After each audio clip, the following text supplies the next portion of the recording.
There are places in this country where the forest grows so thick that daylight itself seems to hesitate before entering, where logging roads wind through Douglas fir and western hemlock, and where small communities exist in pockets of civilization carved from wilderness. Josephine County, Oregon in 1991 was such a place.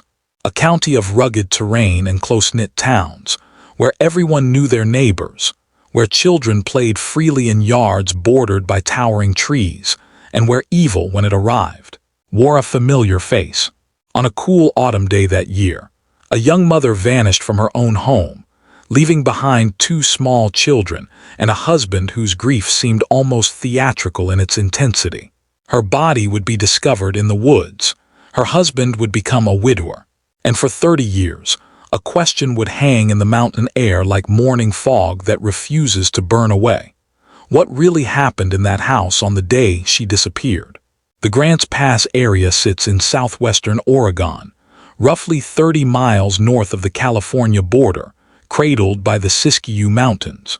In 1991, it remained primarily a logging and mining community, though those industries had begun their long decline.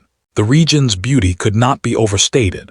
The Rogue River cutting through valleys of almost prehistoric grandeur, mountainsides dense with vegetation, and air so clean it made your lungs ache with the purity of it.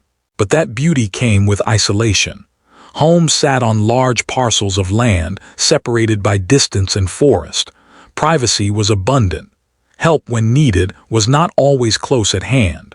The population hovered around 25,000 in the immediate area, but spread those people across hundreds of square miles, and you had something closer to frontier living than suburban comfort. People here worked with their hands. They were loggers, mechanics, small business owners. They hunted in season and sometimes out of it. They valued self-reliance above almost all else. Michael Thompson. The name has been changed to protect ongoing legal considerations, but the facts remain unchanged. Had moved to the area with his wife, Sarah, in the late 1980s. They had purchased property outside the main population center, a manufactured home on several acres where the forest pressed close on 3 sides. Michael worked as a long-haul truck driver, routes that took him throughout the Pacific Northwest and sometimes down into California. The work paid adequately but kept him away from home for extended periods. Sarah stayed home with their 2 children, a daughter, Emma, who was 4 years old in 1991, and a son, Jacob, who was 2. Those who knew Sarah described her as quiet, perhaps even withdrawn, though whether this was her natural temperament or a response to her circumstances remained unclear.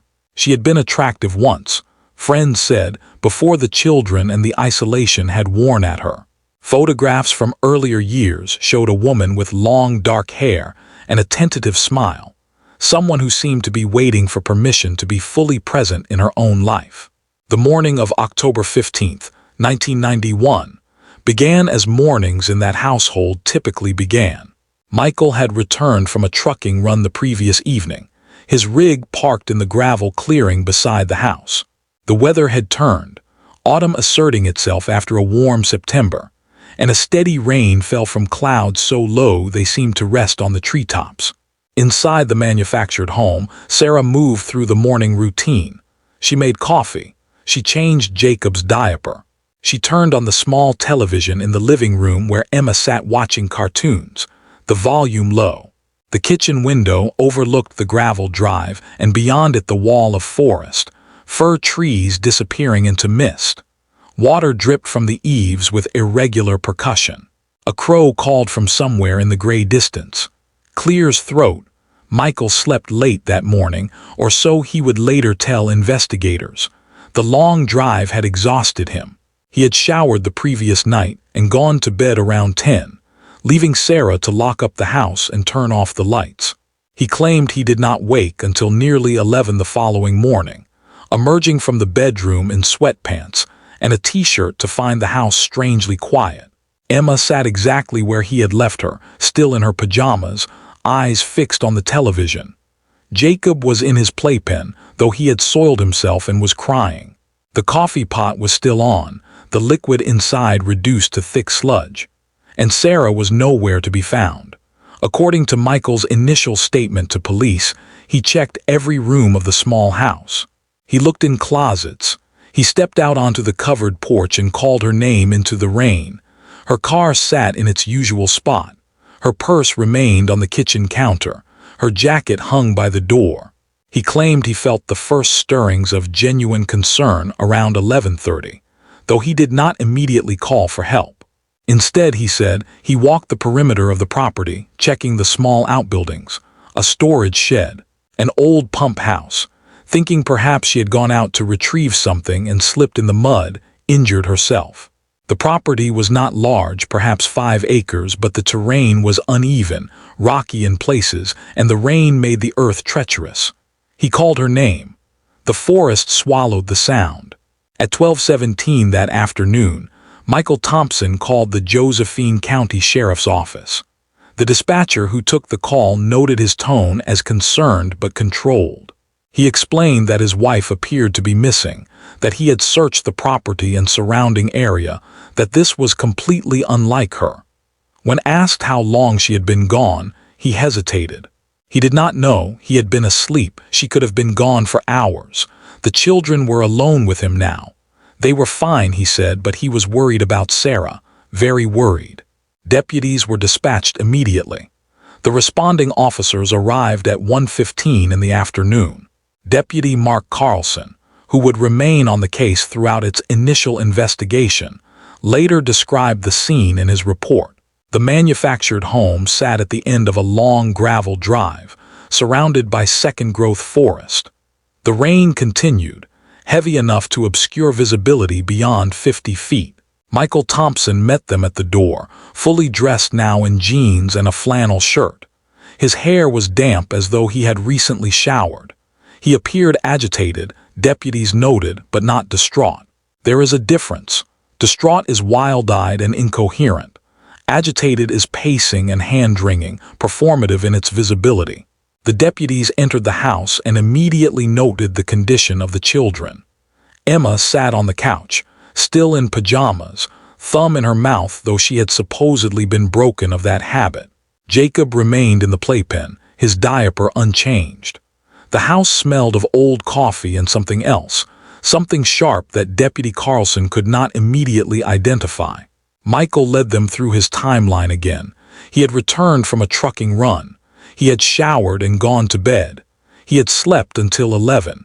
He had found the children unattended and Sarah gone. He had searched the property. He had called for help. The deputies listened, took notes, asked clarifying questions. Where exactly had he driven? Seattle, he said, a furniture delivery. When had he left? 3 days prior. When had he returned? Around 8 the previous evening. Had he and Sarah argued? No, everything was fine. Had she seemed upset or worried about anything? No, she was herself. Had she mentioned going anywhere? No, nothing. Did she have friends in the area she might have visited? Not really, she mostly stayed home with the children. Did she have family nearby? No, her family was in California. They did not speak often. Clear as throat, Deputy Carlson walked the property while his partner remained with Michael and the children. The rain had softened to drizzle, but the ground was saturated. Carlson checked the outbuildings, finding them empty and showing no signs of recent use. He walked the tree line, looking for any indication that someone had entered the forest. The undergrowth was thick, blackberry brambles and salal forming nearly impenetrable barriers in places. He saw no obvious path, no broken branches or disturbed vegetation. He circled back toward the house, his boots heavy with mud. Something bothered him, a sensation more than a thought. The house was wrong somehow. The timeline made no sense. A mother does not simply vanish from a locked home, leaving 2 small children unattended without taking her purse or car or jacket. Not unless she meant to be gone only briefly. And if she meant to return quickly, where had she gone in the rain with no vehicle and no destination? By 3 that afternoon, additional units had arrived. A search operation began in earnest, though the rain hampered efforts significantly. Volunteers from the community started arriving around 4. Neighbors and concerned citizens who had heard about the missing woman. They spread out through the surrounding forest in loose lines, calling Sarah's name, looking for any sign of her. The terrain made the work dangerous. Steep grades, hidden ravines, fallen logs covered in moss that could give way under weight. As darkness approached, portable lights were set up around the property. Michael remained at the house with the children, though he periodically came outside to ask about progress. Deputies noted his demeanor had shifted. Earlier agitation had given way to a kind of hollow-eyed fatigue. He made coffee for the searchers. He stood on the porch smoking cigarettes, watching the lights move through the trees like fireflies. The search continued through the night and into the following day. By the afternoon of October 16th, more than 100 volunteers had turned out. The local media had picked up the story. Young mother missing, 2 small children left alone, husband frantic with worry. Television crews set up near the property entrance, interviewing volunteers and officials. Michael agreed to a brief interview, standing in front of his home with the forest behind him. He appeared exhausted, his voice breaking as he pleaded for anyone with information to come forward. He wanted his wife back. His children needed their mother. He could not understand what had happened. Those who watched the broadcast later would be divided in their reactions. Some saw genuine anguish. Others saw something rehearsed, too polished for a man supposedly in the depths of grief. On the afternoon of October 17th, a search dog picked up a scent trail leading from the house into the forest. The trail moved roughly northwest, away from the road, into terrain that became increasingly difficult. The handler, an experienced volunteer with the county search and rescue team, followed his German shepherd through thick underbrush and across a seasonal creek swollen with rain. The dog's behavior changed as they went deeper, more focused, more urgent. At approximately 4:30 that afternoon, 3/4 of a mile from the house, the dog alerted near a ravine thick with vine maple and sword ferns. The handler called for backup. Deputies arrived and began searching the immediate area systematically. Sarah Thompson's body was discovered at 5:10 that evening, partially concealed beneath fallen branches and forest debris at the bottom of a steep embankment. She lay on her back, her clothing soaked through and stained with mud and leaf matter. Even in the fading light, even before the medical examiner arrived, certain facts were apparent to the deputies who stood at the ravine's edge looking down at her. She wore the same clothes she had worn the day before, according to Michael's description, jeans and a gray sweatshirt. She had no jacket despite the cold and rain. She wore no shoes, only white socks darkened with dirt. And most tellingly, most damningly, there were visible injuries to her face and neck, trauma that no fall could adequately explain. The scene was secured immediately. Floodlights were brought in as darkness settled over the forest. A photographer documented everything: the body's position, the surrounding terrain, the scattering of branches that appeared to have been placed rather than fallen naturally. The medical examiner, Dr. Patricia Reeves, arrived shortly after 7.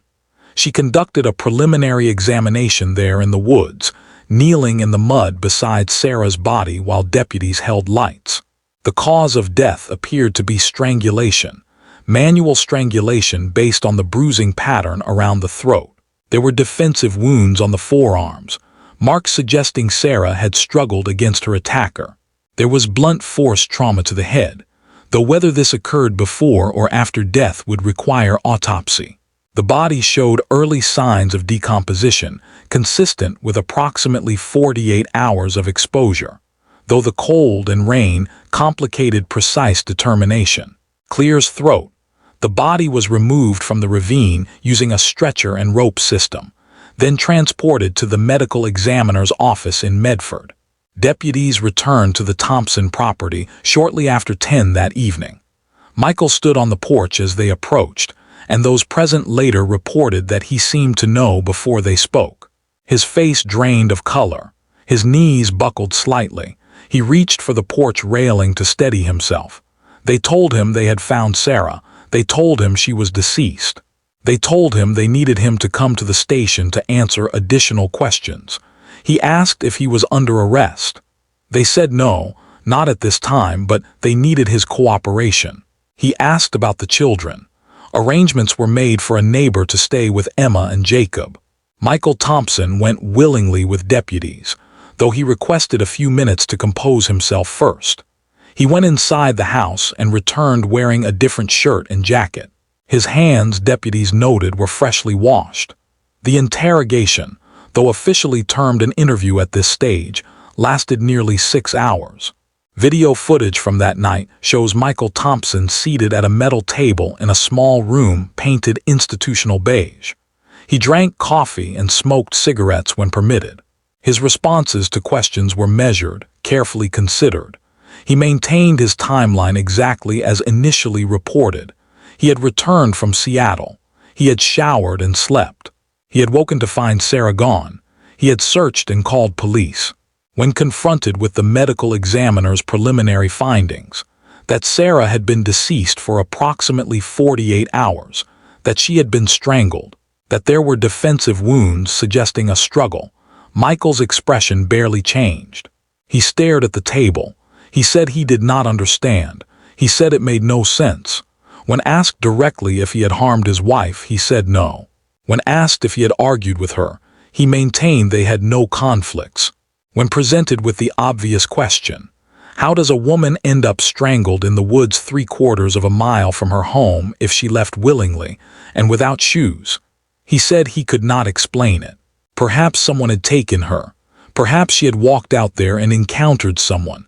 Perhaps she had been followed or abducted. His theories grew more elaborate and less plausible as the interview progressed. Detectives focused on timeline inconsistencies. Michael claimed to have returned around 8 the previous evening, yet his trucking logs showed he had completed his delivery in Seattle by noon on October 14th. That left approximately 8 hours unaccounted for, time that should have been sufficient to make the 400-mile drive home, but instead suggested stops or delays. When pressed, Michael said he had stopped for dinner, had driven slowly due to rain, had pulled over to rest at one point because he was tired. None of these explanations could be verified. His truck's odometer showed mileage consistent with the round trip to Seattle, plus approximately 40 additional miles that Michael could not or would not account for. There were other troubling details emerging in those first 48 hours after the body's discovery. Neighbors reported that the Thompson marriage had been strained for months. There had been arguments audible from outside, shouting matches that ended with doors slamming. One neighbor, who asked not to be identified, told deputies that Sarah had appeared at her door one evening in late summer with a bruise on her cheek. She had claimed she slipped on the porch steps, but the neighbor doubted this explanation. Another neighbor reported seeing Michael's truck parked at a local bar several times in recent weeks, staying until closing. For a man who portrayed his marriage as stable and loving, the picture emerging suggested something darker. The autopsy report, completed on October 19th, confirmed manual strangulation as cause of death. Sarah had also suffered blunt force trauma to the back of her skull, likely from being struck against something hard or being struck with an object. This injury had occurred perimortem, around the time of death. The defensive wounds on her forearms were consistent with blocking blows. Significantly, the autopsy revealed bruising in various stages of healing, older injuries to her ribs and upper arms that suggested a pattern of physical mistreatment extending back weeks or months. The medical examiner's report stated plainly that the injuries were consistent with domestic violence, though Sarah had apparently never reported such incidents to authorities. Michael Thompson was arrested on October 21, 1991, and charged with second-degree murder. The arrest occurred at his home in the early morning hours. He did not resist.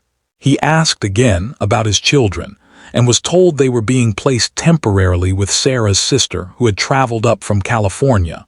He was read his rights. He invoked his right to an attorney. He said nothing else during the booking process, maintaining a silence he would keep for the next 3 decades.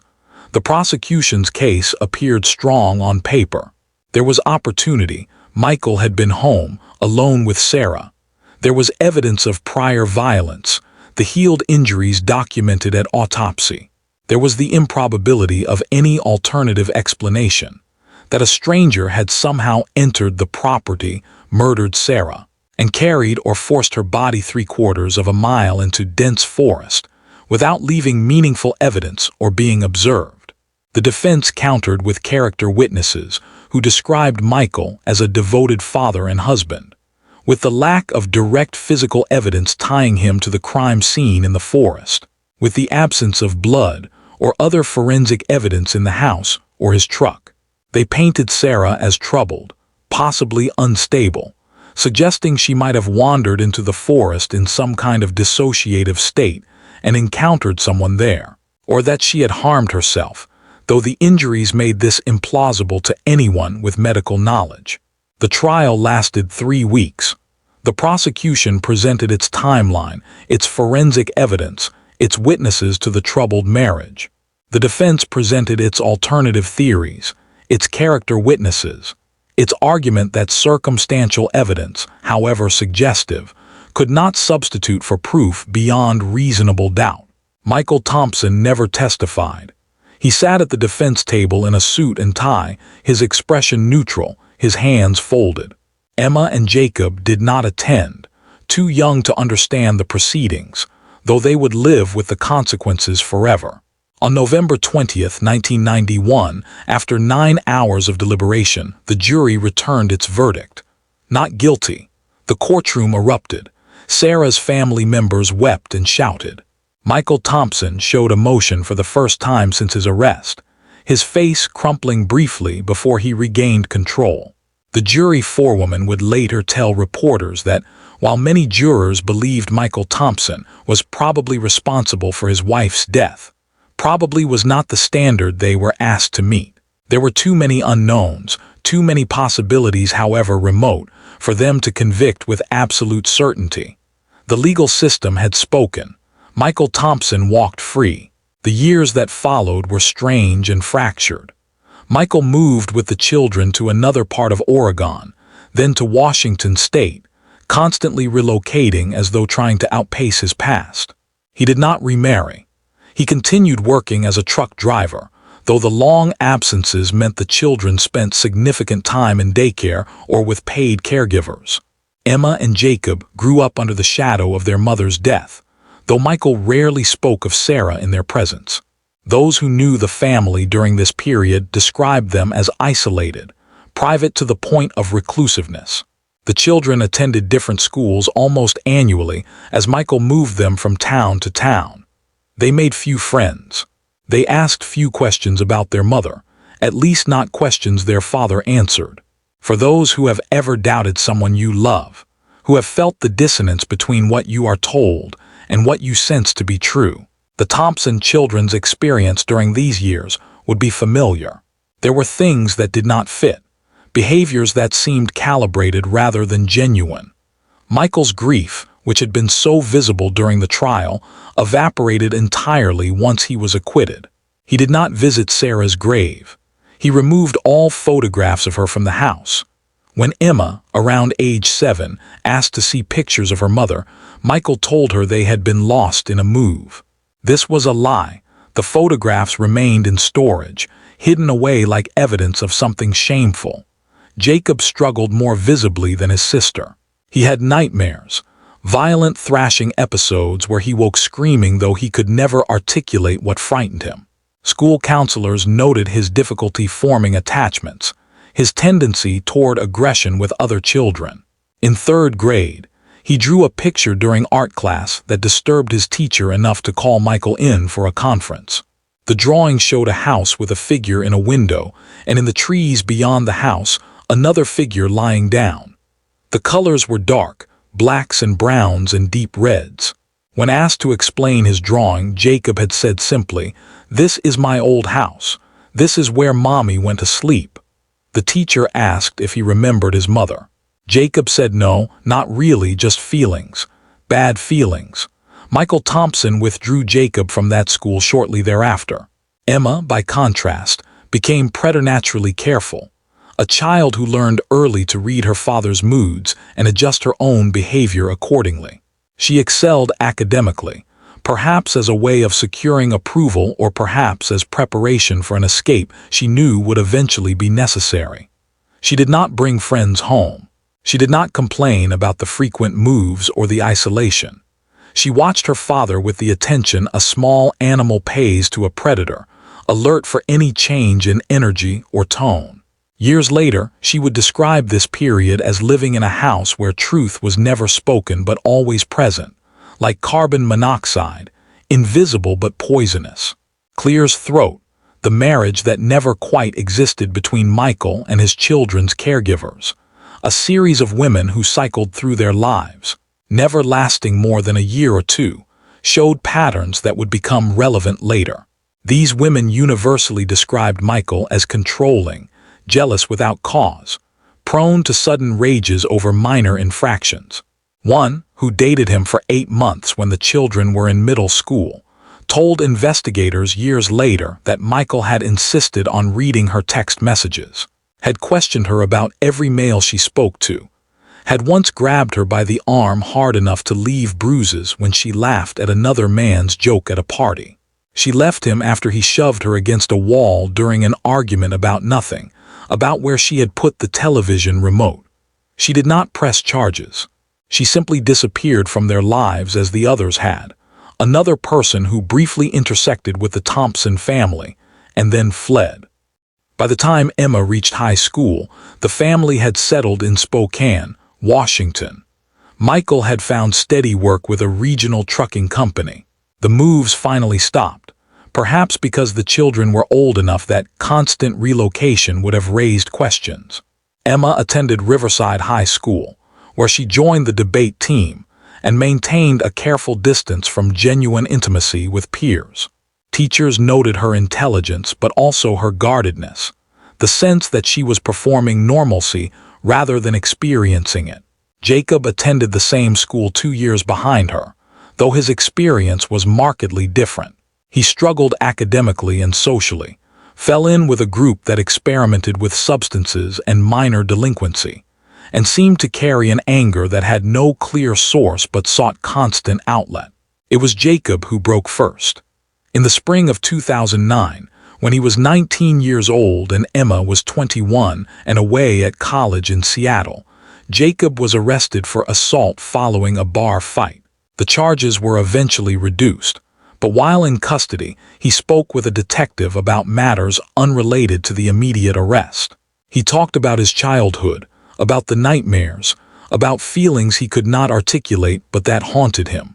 He talked about his father, about the sensation of being afraid in his own home, though Michael had never physically harmed either child. And he talked about a memory, or what might have been a memory of a morning when he was very small, of being in a playpen crying, and of sounds from another room, adult sounds, struggling sounds, sounds that stopped suddenly and were followed by silence. The detective, intrigued, asked if Jacob had ever discussed these memories with anyone. He said no, never, because they felt more like dreams than memories, and because his father did not allow talk about their mother or the past. The detective made note of the conversation and forwarded the information to the Josephine County Sheriff's Office, where the file on Sarah Thompson's murder had never been closed, merely gone dormant. Cold cases, in jurisdictions with adequate resources, are revisited periodically as new technologies emerge or as witnesses who were previously unavailable or unwilling to talk come forward. Sarah's case had been reviewed several times over the years, but no new evidence had surfaced that would justify reopening active investigation. Jacob's statement changed that calculus.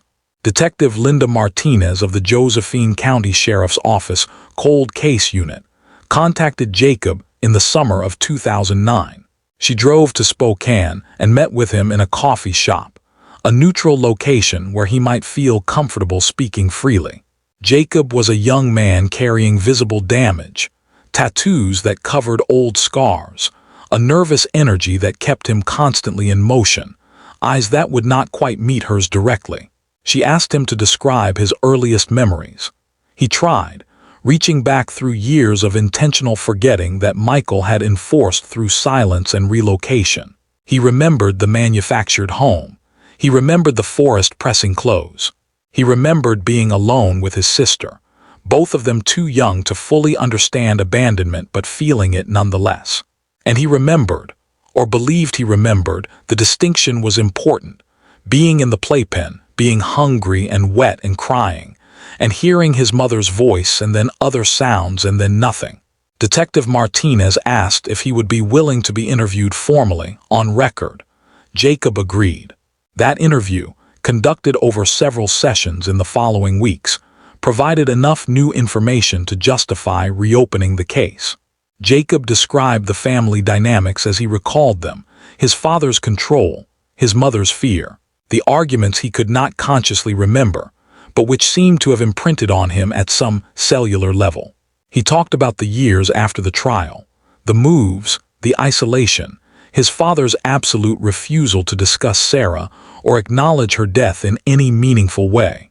And he talked about Emma, about his sense that she knew more than she had ever said, that she had been old enough to remember clearly but had locked those memories away to survive.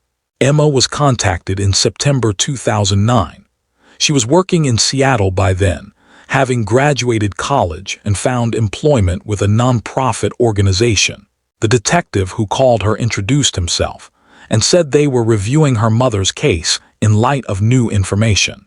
Emma's initial response was silence, several seconds of it, before she said she would need to think about whether she wanted to participate in any new investigation.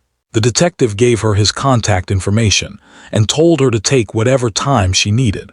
3 weeks passed before Emma called back. When she did, her first question was whether her father knew they were contacting her. The detective assured her that Michael Thompson was not aware of the reopened investigation. Emma agreed to an interview. What Emma Thompson told investigators during a series of interviews conducted over a 2-month period in late 2009 would ultimately break the case open after 18 years. She had been 4 years old, almost 5, on the morning her mother died. She had been watching television in the living room. She remembered the rain outside, the sound of it on the roof and against the windows. She remembered her father coming out of the bedroom and arguing with her mother in the kitchen, their voices rising. She remembered her mother crying, pleading, saying she wanted to take the children and leave. She remembered her father's response, the coldness in his voice when he said she was not going anywhere, that she would never take his children, that she would regret even suggesting such a thing. Emma described being told to stay in the living room, to watch television, and not come out no matter what. She described hearing more struggling sounds, thumping against walls, her mother crying out and then silence. She described her father emerging from the bedroom some time later. She could not say how long, time having no meaning to a 4-year-old in crisis, and telling her that mommy was sleeping and could not be disturbed. She described Jacob crying in his playpen, unchanged and ignored for hours. She described her father leaving the house, being gone for what felt like forever but might have been an hour or two, and returning wet and muddy. She described him showering, changing clothes, putting his wet clothing into a garbage bag that he took outside. And she described him finally calling the police, his voice when he made the call different from his normal voice, higher and more panicked, as though he were acting a part. Clears throat. For those who have ever questioned how a child could know such things, could remember such details after so many years, the answer is that trauma burns memories into the brain with terrible clarity. Emma had spent 18 years trying not to remember, trying to believe the version of events her father had constructed, but the memories had remained, waiting. She told detectives she had known the truth of what happened all along, but knowing it and speaking it were different things entirely. As a child, she had been dependent on her father for survival.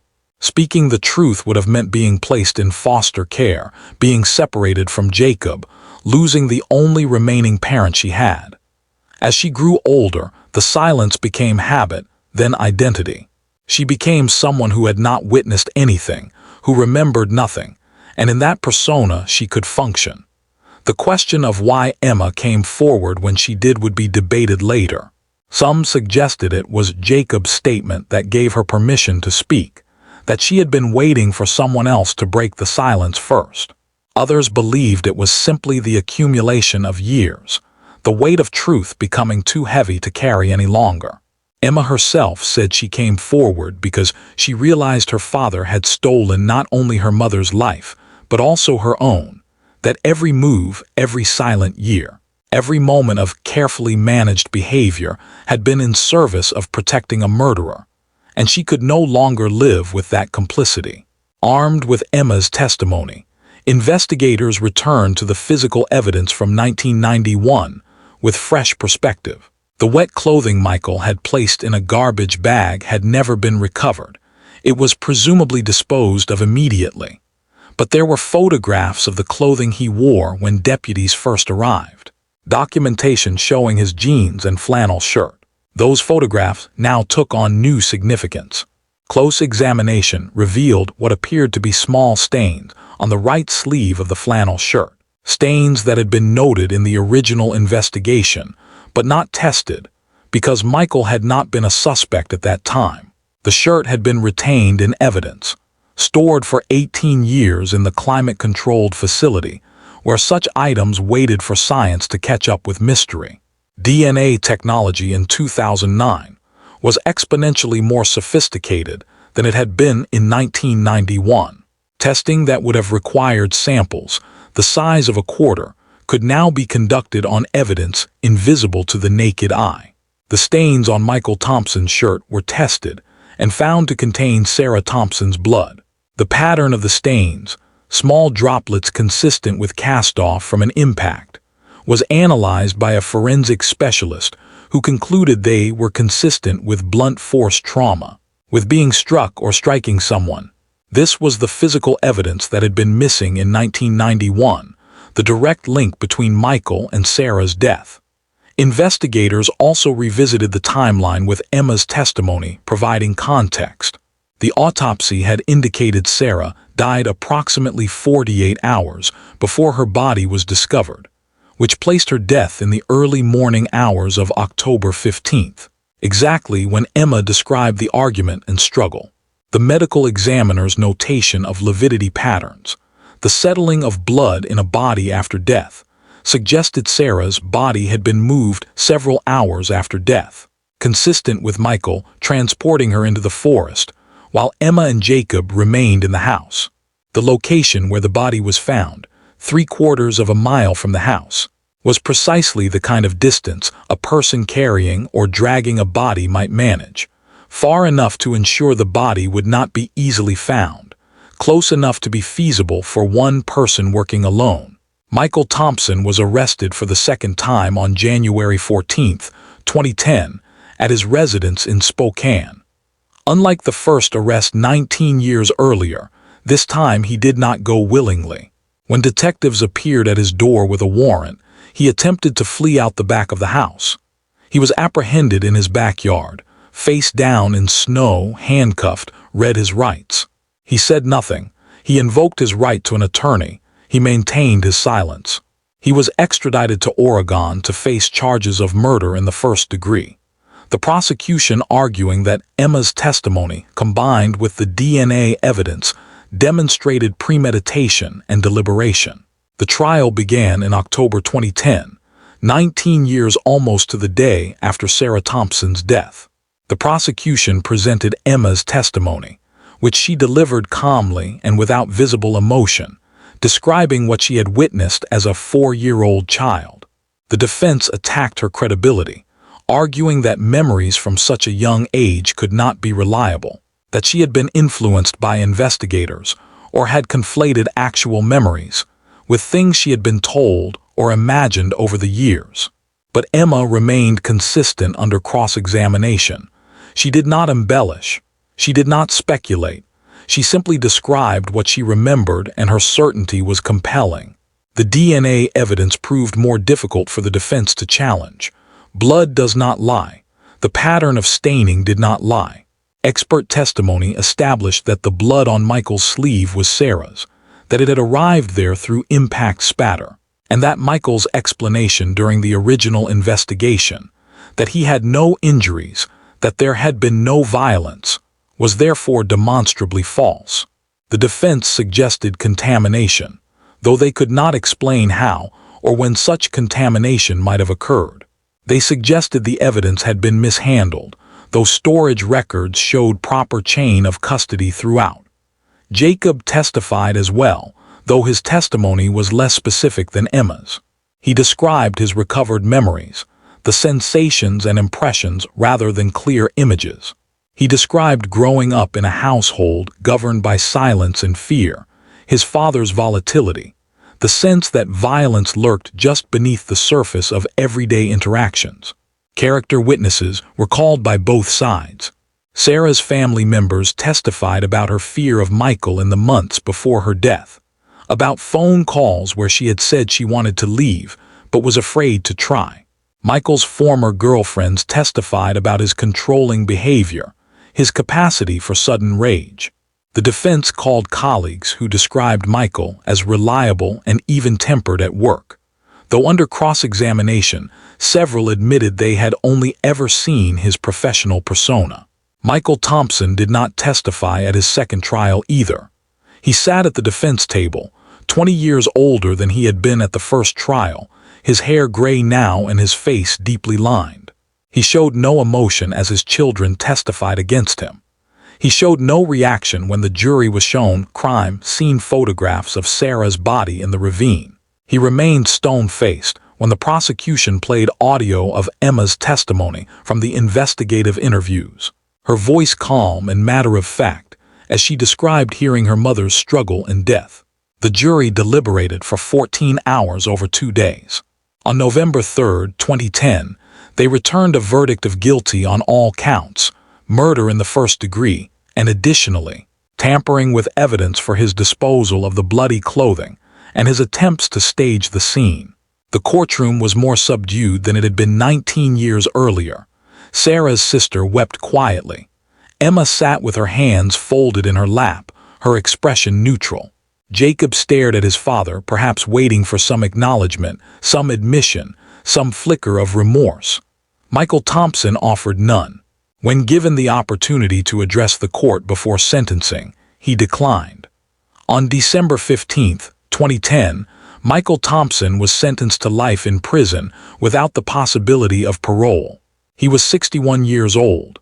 He would die in custody, the judge said, and perhaps in death he would find the honesty that had eluded him in life. Michael was led from the courtroom in shackles. He did not look back at his children. He disappeared into the machinery of the corrections system, where he remains today, maintaining his silence even now. The case of Sarah Thompson's murder, and the decades it took to achieve justice, illuminates certain uncomfortable truths about the criminal justice system, about family loyalty, about the burden of witnessing and the cost of silence. Emma and Jacob Thompson were victimized twice, first by their mother's murder and their father's violence, and then by a legal system that required them to carry the weight of truth alone for 18 years before technology, and will align sufficiently.